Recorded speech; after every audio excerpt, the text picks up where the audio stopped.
Alright. Need to move this here. Do that. Alright. Welcome and good morning. Welcome back to the Friday Morning Commute after a 2-week hiatus. We had the lost week, which I will hopefully be able to upload at some point.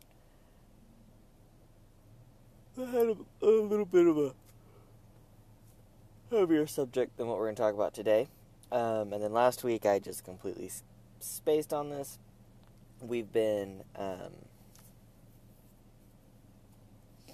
changing up a few things, my wife and I, on how Friday mornings work. And so I thought I was going to have, when I started this, I thought I was going to always have kind of the same Friday morning commute, but at least the length. But that's changed. So now it's variable. Some will be longer, some could be shorter. Who knows? So we'll just see how things go. Well, today I'm going to talk about Destiny, just a little bit.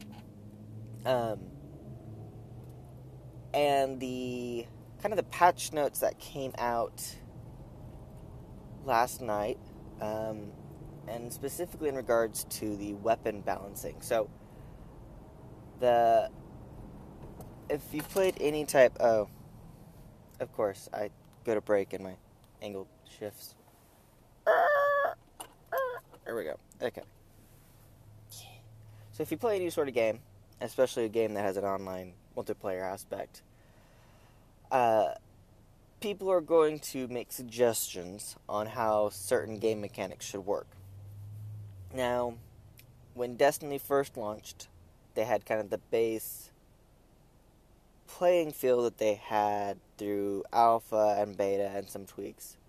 So then patch 1.1.1 comes around and modifies weapon balance, takes one type of weapon and seemingly nerfs them to oblivion. I'm looking right at you, auto rifle, and the exotic necrochasm, which I'm super excited. Reading these patch notes make me excited for this weapon. I'll talk a little bit about it later. And I need to go find this weapon. Okay, slight tangent. This weapon is extremely hard to get, and it's an investment item. So you go, it used to be you could kill X amount of creatures of this certain event creature, enemy. There we go. For whatever reason, they're all creatures in my head, but you only destroy enemies anyway. So you destroy you to defeat this enemy creature to find this single item. I think it's called Husk of the Pit. Once you had the Husk of the Pit, you actually took it to the first DLC or downloadable content provider, Eris, who gave you all the quests, and said, hey, I have this cool looking weapon that I got from a hive enemy. What can you do with it? And so they would get upgraded and come into a second weapon, the Eolidan Ally, I believe. Well, you kept using this weapon, and through another game mechanic, you actually fully upgraded it to the necrochasm. Well, when this weapon was released, it also kind of coincided with the nerf to the class of weapons that the necrochasm belonged to. And so with the nerf, it took auto rifles and dropped how much damage they did just as a base. And so it made this exotic weapon, this really hard weapon that you have to put a lot of time and energy into in obtaining and upgrading,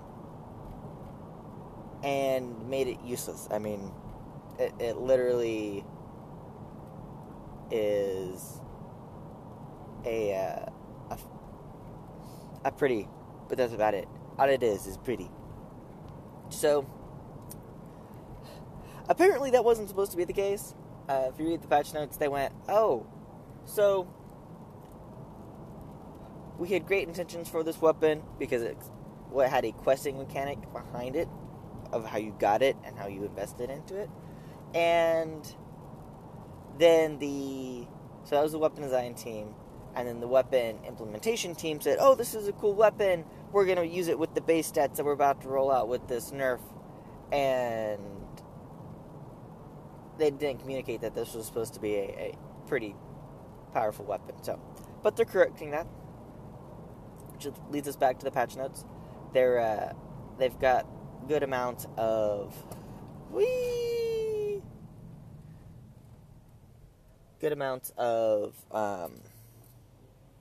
balancing. They're taking some really overpowered weapons like the Thorn, which if you don't play Destiny, is an exotic hand cannon, or pretty much an oversized pistol that does mass amounts of damage close up, close to medium range. And one of its specials is a damage over time effect. It's like a poison. You get shot, you take damage over time. Well, they're reducing the amount of upfront damage you take over time, but allowing it to stack like 5 times. So, this makes it a more viable player versus enemy or PvE weapon, whereas in PvP, it kind of reduces the effectiveness of it, but still keeps it viable. You see, in player versus player or PvP, it had a 2-hit and you'd almost kill, if not kill, the enemy you're aiming at, which with the current game mechanics implemented, it was slightly overpowered. Okay, extremely overpowered. We'll just put it that way. It was way OP, but way OP, baby, way OP. So by doing this, they still make it a viable weapon, but they reduce the reliance on it. They gave a graph of how many people were using this weapon in an event called the Iron Banner, which is essentially no holds barred, player versus player. Every stat and ability you have is counted and not dropped to a base or increased to a base. So looking at the stat, the Thorn was equipped by players anywhere from like 28 to 35%, 37% of all players had this weapon equipped. That's a quarter. The next weapon was like 7. About 7%. Yeah, like this huge gap.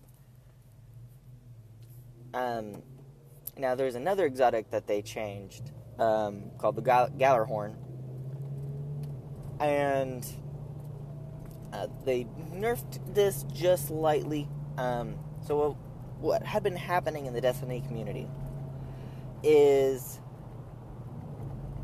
the players who had gotten a Gallarhorn,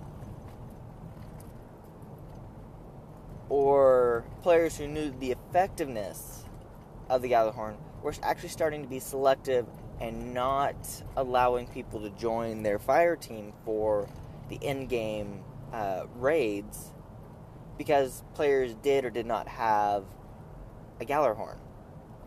I mean, it's a strong weapon in and of itself. It's a heavy weapon. It's a rocket launcher.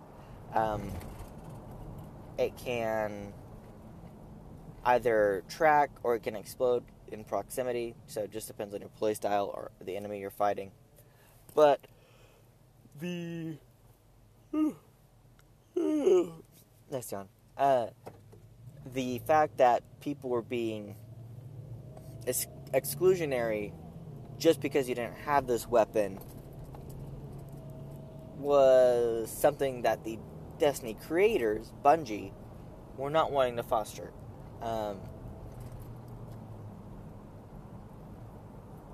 I myself have never received a Gallarhorn. I've seen it in use a little bit, and it's a very powerful rocket launcher. But it definitely shouldn't be a factor in having someone on your team or not. So, I'm going to go on another slight tangent. And as video gamers in general, I myself fall in this category, we can be lazy. And what I mean by lazy is you give us a quest, you give us an event, or you give us a mission, especially one that can be completed repeatedly, and we're going to find a way to cheese it. Or, what I mean by that is we're going to find a way to complete it using in-game mechanics that just so happen to be available to the player, in the sense that they're not traditionally the way the quest would have thought to have been completed by the game creator. So one ways of this is if you were to do the in-game raid Crota's End, which came out with the first expansion, the Dark Below for Destiny. The first part of the game, you fall into essentially the center of the moon, which has been taken over by these enemies known as the Hive. Don't ever do a deep investigative look at the art of the Hive and then go to sleep, because you just might have nightmares. That aside, so you fall into the center, you and your fire team, which at this point consists of 6 guardians total, or 6 characters total. You get in, fall to the center of the moon, and you start running through darkness from essentially beacon to beacon, lighting up the beacon, letting the light cleanse the weight of darkness, which is a debuff. So that you get the debuff, then you buff the debuff away, then you run to the next buffer while getting debuffed. And then after you get to the very end, you're waiting on a bridge to form. So what can be done is run all the way to the end, start activating the game mechanic, and then at a certain point, you jump onto this rock. And when you're on this rock, it prevents you from being attacked by most of the enemies that are chasing you. There's a few that can still reach you, but they're very minimal, and if you're well equipped and your health is still decent, then you can shoot them down completely. So while that isn't a cheat in the sense of they're breaking or implementing something that the game wasn't designed to do for the benefit, it is a glitch or a cheese in the sense that they're using existing game mechanics as a way to bypass some of the difficulty. Anyways, that's my slight discussion on the weapon rebalance. Who knows? Maybe I'll actually do a more full-length YouTube video on it later. At any point, I'm at the end of my commute. Thanks for watching. I'll see you all next time. Please keep following me on Twitter. Also, if you haven't, check me out on YouTube. You can probably search for Rovin Doug or Douglas L. Holman on YouTube, and then search for Rovin Doug on Twitch. And give me a follow there if you want to see anytime I'm live and streaming on Twitch. I will see y'all later. Have a good day.